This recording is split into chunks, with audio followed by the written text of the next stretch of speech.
Hello friends, welcome back to channel. இன்றைக்கி நம்ம நடிகர் கார்த்தி அவர்களை பற்றி தான் பார்க்க போகிறோம். ஆமாங்க, இன்றைக்கி கார்த்தி அவர்களுக்கு பிறந்த நாள், அதனால் 2 அப்டேட்ஸ் வந்திருக்கு அப்படின்னு சொல்லியிருந்தோம். ஸோ அதில் 2வது அப்டேட் வந்து பார்த்திங்கன்னா ஈவினிங் 5 o'clock கிட்ட வரும் அப்படின்னு சொல்லியிருந்தோம். ஸோ அதுக்கேற்ற மாதிரி பார்த்திங்கன்னா அந்த படத்துடைய போஸ்டர் ரிலீஸ் பண்ணியிருக்காங்க. ஸோ படத்துக்கு வந்து நம்ம சொன்ன மாதிரியே வா வாத்தியார் அப்படின்ற பேர் வச்சுருக்காங்க. ஸோ இதில் வந்து அவர் வந்து ஒரு எம்ஜிஆர் ஃபேனாக நடிக்கிறாரு. ஸோ அதுக்காகவே வா வாத்தியார்னு வச்சுருக்காங்க. தென் அவர் நிற்கிற அந்த லுக்காக இருக்கட்டும், பின்னாடி இருக்கிற அந்த கெட்டப்ஸாக இருக்கட்டும், எல்லாமே எம்ஜிஆர் அவர்களை குறிக்கிறதாகவே இருக்கும்.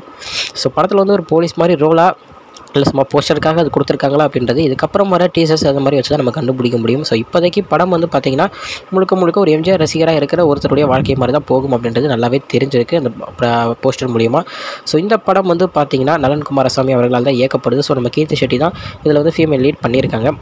ஸோ இந்த படம் அவருக்கு ஒரு சூப்பர் படமாக அமையணும். ஏன்னா 25வது படம் வந்து சின்னதாக ஃப்ளாப் பண்ணனால இந்த படத்தை முழுக்க அவர் நம்பி இருக்கார் அப்படின்னே சொல்லலாம். ஸோ அவருக்கு நல்ல படமாக இது அமையணும். அதுக்காக இன்றைக்கி அவர் பிறந்த நாள் அன்றைக்கி ஒரு வாழ்த்துக்களையும் அவருக்கு ஒரு நல்ல ஒரு விஷயத்தையும் நம்ம சொல்லிக்கலாம். ஓகே ஃப்ரெண்ட்ஸ், இதுதான் இன்றைக்குள்ள அப்டேட். இன்னொரு வீடியோவில் உங்களை வந்து பார்க்குறேன். அது வரைக்கும் உங்கள்கிட்ட இந்த விடை பெறுறது உங்கள் Jaswin. Bye friends. Next video மறக்காமல் நம்ம சேனலை சப்ஸ்கிரைப் பண்ணிடுங்க. பை.